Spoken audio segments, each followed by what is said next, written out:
Howard, 1941 Chicago. Let's go back to when you were just a little boy. What do you remember in Chicago? Well, I remember that my parents, when I was growing up, we lived in an apartment building on Kimball Avenue. And when I was about 5 years old, my father and mother were building a home not too far away. The area was called Hollywood Park, and it was on a street called St. Louis Avenue. And so when I was about 5 or so, we moved in there. And we subsequently had my little sister, my little brother. I think my sister was born when I was 7, and my brother was born when I was about 9. What did your folks do? What did your dad do for a Well, living? interesting, my father came to the country when he was 13 years old from Russia, couldn't speak a word of English. They threw him in a suitcase factory, and he was on the production line. And when he was 27 years old, he owned his own suitcase factory.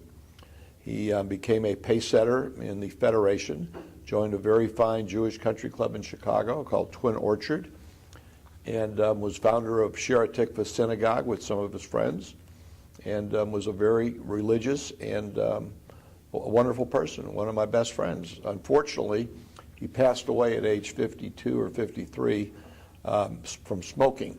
When he was 5 years old, in Red Square, he was rolling cigarettes and selling them with his 8-year-old brother, and he was smoking from age 5 on. Incredible. Did he ever tell you about the journey to come to the United States? No, he did not tell me about the journey. He told me when they landed and how he was put into the factory, and he was very, very tough on me as far as developing a work ethic. So when I was 6 years old, going on 7, every summer, I worked in his factory at 560 West Lake Street in Chicago. First year I made 75 cents an hour, and I took my $30 check and every week went to the Northern Trust Company and deposited it in my savings account. The next year I made $1.25, then $2, and it kept going up and up. And he had me in the production line, even though it was a union shop, probably breaking all the rules, but he owned the place and nobody said anything to him about it. And by the time I was 16 years old, I had enough money in that savings account to go to Tulane University for 4 years. Wow, very good. Tell me about your mom. My mom was born in Chicago. Her parents owned Goldberg's Delicatessen on West Roosevelt Road, which is a very famous delicatessen, famous for their pastrami and corned beef, and all the Jewish folks in that area would hang out. And one of their dear friends, my grandfather's good friend, was Barney Ross, a world championship boxer. And every time Barney would have a fight at the Chicago Stadium, they would have the victory party at Goldberg's Delicatessen afterwards.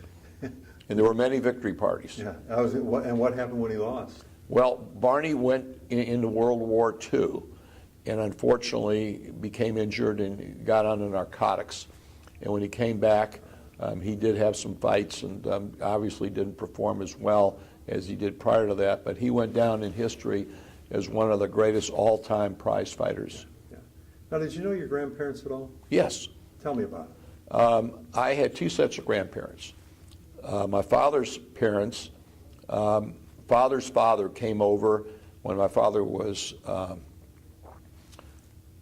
maybe about, I'm going to say, 6 years old. And he left 4 children and his wife pregnant with their 5th. And he came to Chicago and was a cobbler and saved up enough money so that he could send for his whole family.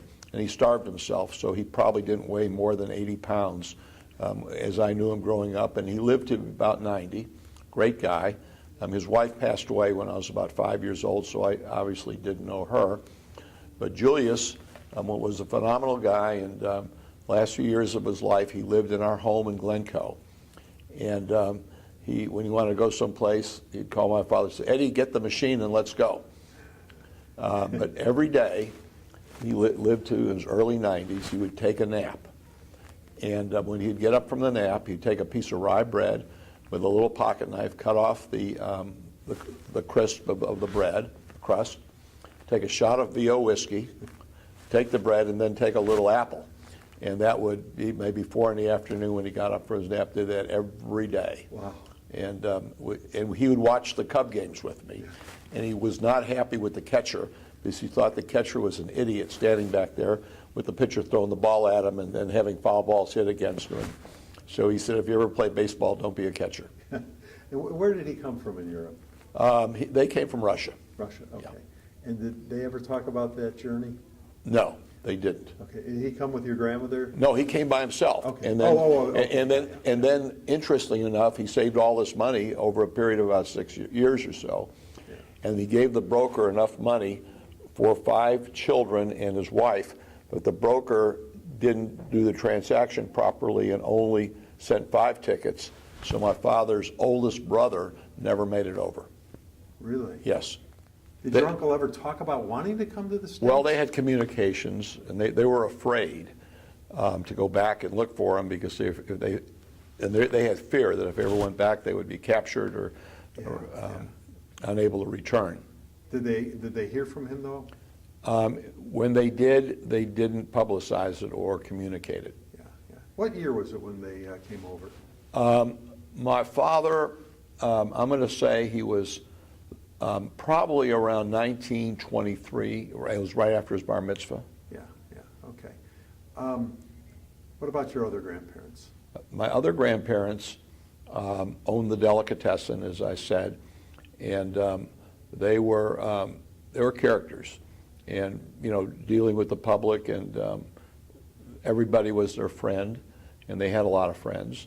And for some reason, in the mid-40s, my grandfather got ill and got disabled, and he had some kind of heart condition, not described in detail to me, but the doctors advised him not to work anymore. Yeah. And so they closed the place down and retired. Yeah, yeah. Okay, so Goldberg's closed then? Yes. Okay. What'd you do for fun as a kid? Growing up, sports always enthralled me, and still I'm involved in a lot in sporting activities, basically as a fan.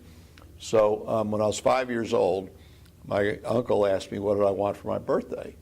And I said, I would like for you to take me to a Chicago Cubs baseball game. It was the first one I went to, and I became hooked on it. And because my parents, at their early age, had a lot of freedom, they gave me freedom. So when I was 6 years old, I was riding taxi cabs in Chicago by myself, going on the L and taking, so I'd sneak off to a Cub game for 60 cents, get into the grandstand and watch a game. And every once in a while in the Glencoe schools, we missed a doctor's appointment and went to a Cub game in the afternoon on a friendly note.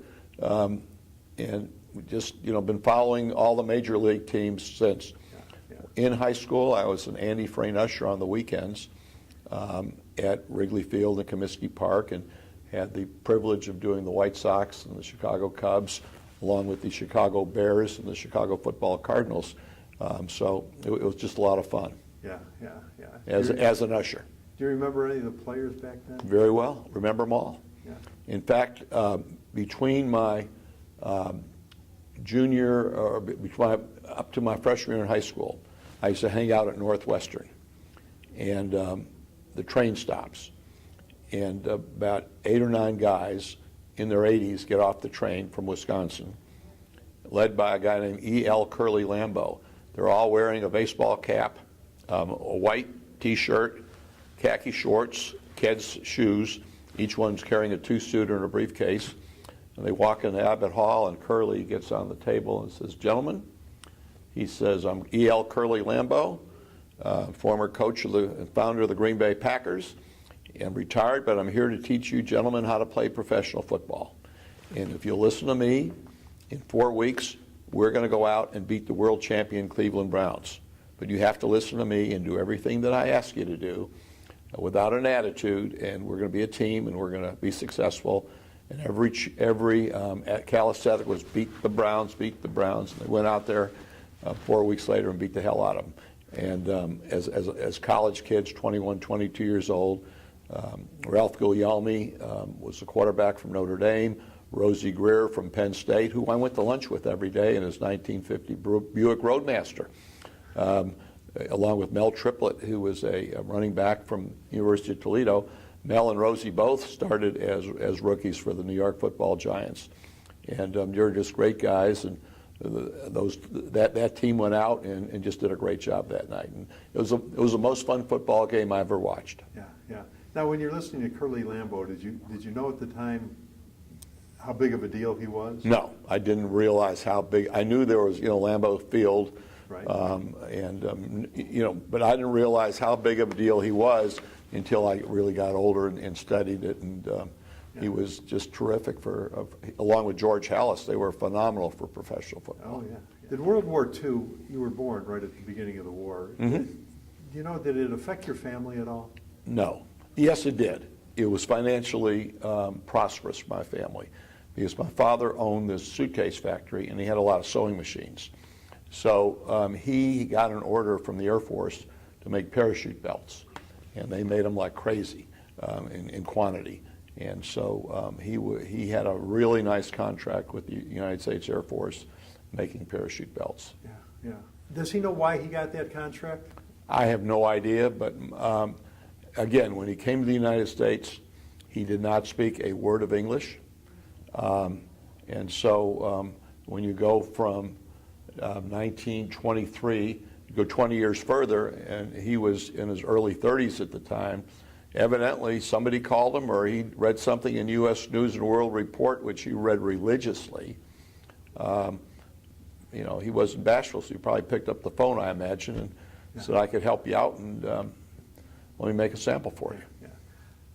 After high school, you said you went on to Tulane, that you helped fund from working as a kid. That's right. Why Tulane? Well, I wanted to go to a good school, and I wanted it to be warm. Living in Glencoe, I'd ride my bike a couple of miles down to Central School in the 6th, 7th, and 8th grade, regardless of the weather.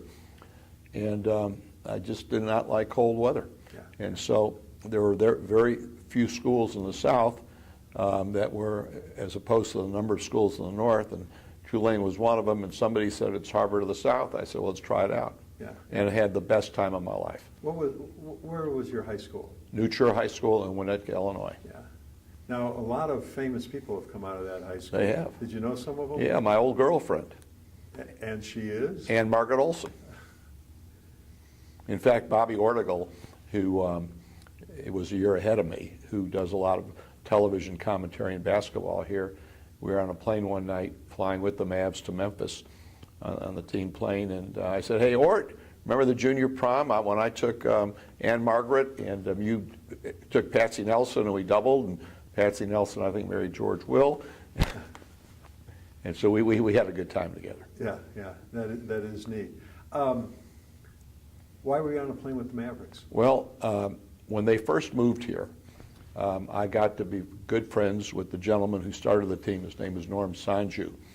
And Norm started the team with Donald Carter, and I was coaching Norm's daughter in soccer. And he came to me one day and said, hey, I would like for you to be part owner of the Mavericks, and you could give me a letter of credit for $585,000. I said, what does that mean? He said, well, $585,000, and you could have 4.5% of the team.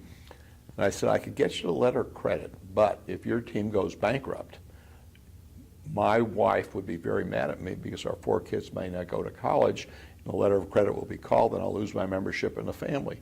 He said, well, that's not going to happen. I said, well, it happened before with the Dallas Chaparrals. Yeah. Folsom and his buddies had to pony up money to send them to San Antonio for Angelo to take them over, and they became the San Antonio Spurs.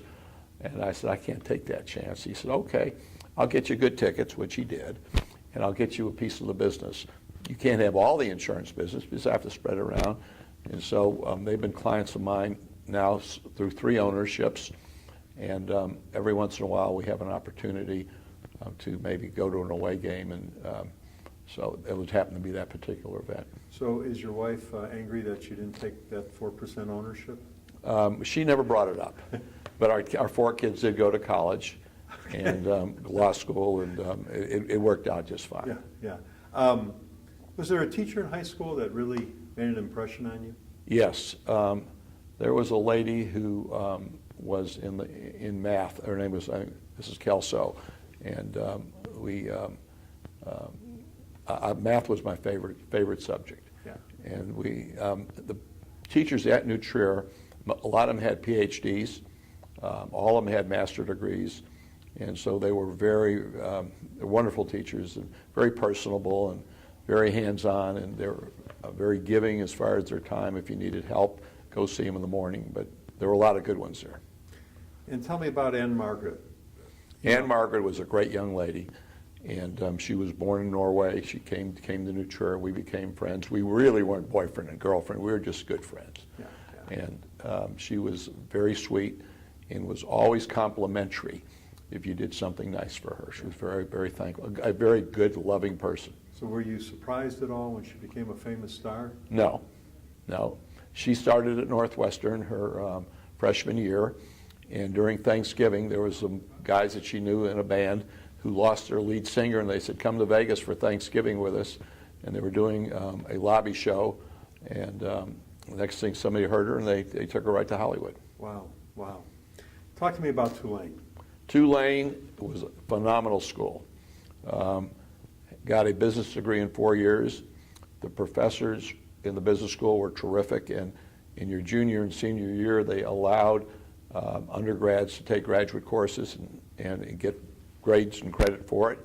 And so I was lucky enough to take a few and wound up graduating in 4 years with 144 hours and learned a lot and didn't have to pay extra to take master courses. So after Tulane, were you going to go back to Chicago? What were you going to do? I was on my way to graduate at Tulane at age 21, and I was on my way to DePaul University Law School, and got home, and my father had passed away. I mean, a few weeks after I graduated.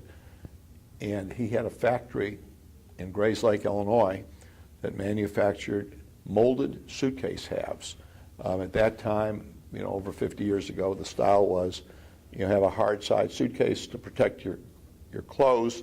Samsonite made the best suitcase at that time. I mean, it was well engineered, well constructed, popularly priced.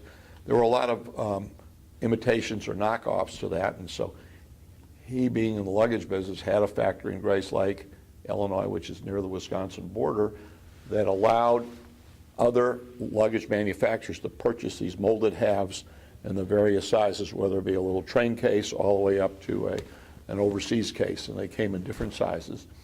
And so when he got sick, the factory was going to be sold to a friend of his named Ira Katz, who owned Hartman Luggage Company, and they were then located in Lebanon, Tennessee, because we were providing the molded halves for their Weary line at the Hartman factory.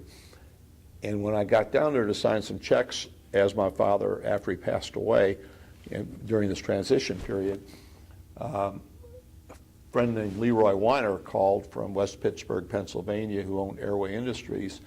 He said, Howard, you don't know me, but I was a good friend of your dad's, and our plant needs your help because our molder in Woburn, Massachusetts is bankrupt, and the plant is locked up. I can't get any parts out of there, and I need to keep my production lines going, and your parts will fit perfectly. So I went to the plant manager and I said, got enough material? Can you people work a few hours overtime and let's help Leroy out? And one thing led to another. We wound up with a second shift, and I wound up coming home at midnight, and I just never made law school because I was working. And it was really good, an MBA, PhD in business administration, being the purchasing agent, the production manager, the sales manager, and trying to figure out how to pay the bills. Yeah. Where did you meet Carol? Carol and I met at Tulane, and she happened to be having a cup of coffee with a dear friend of mine named Bob Tessler, who happened to be my roommate at the Alpha Epsilon Pi fraternity house. So Bob introduced me to Carol, and he was the editor of the student directory, and Carol was the assistant editor. And she got paid like $50, and Bob got paid $150, but Carol did all the work, which is the way it should be. And so we became friends. 2 years later, Carol's sweet mate, who was sweetheart of our fraternity, a girl named Elizabeth Jane Caldwell from Tallulah, Louisiana, decided that Carol Jean and I should go out. So Elizabeth Jane worked out a deal where she called me on the phone, and we're talking, but prior to that, she sent Carol Jean down the hall to get a dictionary for her and insisted that she go get it right now.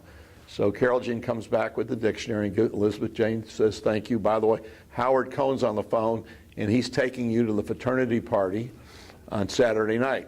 Now, neither one of us knew at that time that we were going to even go out because, Elizabeth Jane, who was our dear friend, both of ours. So we decided to go out, and the name of the party was the Gross Ball. And I was the chairman for the fraternity for social activities from my second semester sophomore year till I'm graduating. So this was my first semester senior year, and we had the Gross Ball, and it was a great party, and then we just started going out afterwards. It worked out. And so this was like in October, and Carol went home for Thanksgiving and was going to be engaged to a gentleman, real nice guy here, and he picked her up at the airport, and they went back to Carol's house, and they're in front of the house, and he said, now here's the engagement, whatever, and she said, I'm sorry, I can't accept this. And here in the house are her parents, his parents, family members, all waiting, and I had no idea that this was even, that she was going to get engaged. We were just going out. But I told myself at the time, don't mess this one up because she's fantastic. And so I went back, a good friend of mine, Ronnie Finkelstein, who was picking up his wife-to-be from Kansas City, and I went in Ronnie's car, went to the airport, and Carol had no idea I was going to pick her up, and she smiled, and then we decided that we were going to do something together permanently, and maybe we were talking about maybe having 6 kids. But we stopped at 4. So when did you guys get married? We got married, we got engaged. Carol's a year behind me. So she graduated in 1964, and we got married right after she graduated. And we got engaged in November of '63, the same week of the President Kennedy assassination. Yeah. It was at Carol's parents' home here, right here in Dallas. Now, so did you move then to Dallas? Well, I was still running the factory. Right. So Carol went up to Chicago and started taking graduate course at Northwestern. And I'm running this little factory, trying to make a living, and we were doing fine. And Carol loves books. So the first month we're married, I get this bill from this bookstore of these hardbounds, and I said, Carol, next time go get the paperbacks, which she did for a few months. And then after that, I took her to the library and got her a library card because I was making $156 a week, and we were kind of spread thin. Yeah. So what brought you to Dallas? What brought us to Dallas? Carol was loving it in Chicago. Unfortunately, we had some miscarriages along the way, and we had our first child, Kay Ellen, and we brought her home from the hospital when she was 4 days old. And I looked at Carol Jean and I said, we're moving to Dallas. She said, why? It's a lot nicer to raise children in Dallas than Chicago. How do you know? Well, your younger brother Steve, who's 10 years younger than we are. I've been watching him grow up for the last 5-6 years, and he's getting ready to go on now to the University of Texas. Remember, he was 12 years old when we got married, wearing a white tuxedo jacket in the wedding party, and now he's not 12 anymore, he's 18, and we've been coming down a few times a year, and what a great place to raise kids. And lo and behold, we announce we're moving, we get pregnant with Scott, then we get pregnant with Wendy, so we wound up having Irish triplets, 3 children in 37 months. And then 4 years later, we had Mark. And so at that point, we even thought we wanted to have 6, but we did the geometric progression, and we figured that 2 is twice as hard as 1, 3 is 6 times as hard, 4 is 24 times as hard, and when you go to 5, it's 720 times, 120 times, or whatever. So, with all these rivalries, we decided 4 would be enough. Yeah. And you got into the insurance business down here? Yeah, I joined Waldman Brothers, because when we got married, Irwin and Bill Waldman said, if you ever want to come join the firm, we'd love to have you. So I called them up when Kay was born, and I said, do you remember that offer? Get down here as fast as you can. We have a position for you. Now, are you involved at all with the Jewish community in Dallas? We are, yes. Tell me about your involvement. Well, in our firm, Steve Waldman and I are partners, so we decided that both of us cannot go out and run every organization as the titular head or whatever. So I've been behind the scenes, and Steve has been the face of the organizations. Right now he's president of Dallas Jewish Holocaust. He was president of other, like Dallas Jewish Federation, and a lot of different things. I've been on many boards, but not as an officer. I was on the board, and still am, of the Dallas Jewish,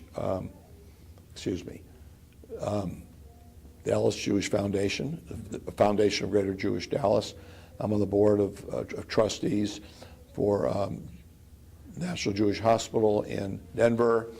I was former chairman of Camp Better America, where we would bring the troops in from Afghanistan or whatever and give them a nice 5-day vacation with their families and go through the whole drill and meet with the people at the Pentagon. And there were some financial things that did come up that really didn't appear kosher to me. So I decided to resign, which I did, and I never looked back. Happiest time in your life? Happiest time of my life, having a wonderful wife, having wonderful children, having wonderful grandchildren, and they all come together into equal many happy moments. Was there an invention in your lifetime that came along that you went, wow, how did I ever get along without that? Well, the invention that is, we used to talk about Dick Tracy watches growing up. And here they are today. And being 75 years old almost, I'm not computer or literate or savvy like my 8-year-old grandkids are. Yeah. And they have it all over me. So the whole internet is just so mind-boggling. Every time, here they're taking pictures and within a second texting it to me, all hands-free. I mean, I still don't know how it's done. I mean, it's hard to believe that it's here, but it is here, and technology just exceeds itself every day. Now, in your lifetime, you've lived through so many remarkable events. Of course, the Vietnam War era, President Kennedy assassination, the moon landing, something good in '69 for the first time. Of course, the tragedy of 9/11. Was there something in your lifetime that came along that really stood out in your mind? You knew exactly where you were when it happened? Well, interesting you mentioned 9/11, because there's a major airline that commissioned me to write the long-term care insurance coverage for all of their pilots. And the first meeting was at the Los Angeles hub at the John Wayne Airport for the group of pilots that were positioned in Southern California.